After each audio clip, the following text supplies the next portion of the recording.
ఇంకా ఎవరైతే ప్రభా, ఎంతమంది అయితే ప్రభా ఈరోజు ఐసీయూలో ఉన్నారో, ఆపరేషన్స్ అయ్యి, కాల్ ఆపరేషన్, కన్ను ఆపరేషన్, గుండె ఆపరేషన్, కిడ్నీ ఆపరేషన్, మెదడు ఆపరేషన్, ఇంకా ఏమైతే అనేకమైన రోగముల చేత ఆపరేషన్ బెడ్ మీద ఉన్నారో, ఐసీయూలో ఉన్నారో, వారి కోసం నేను ప్రార్థన చేస్తున్నాను.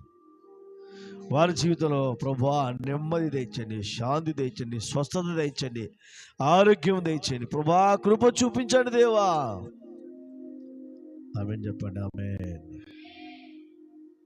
హల్లెలూయా, హల్లెలూయా. నీ కార్యాలు బిడ్డల జీవితంలో జరగను గాక.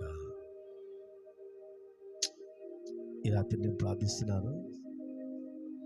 ఎంతమంది అయితే ప్రభువా మానసికంగా కృంగిపోయారో,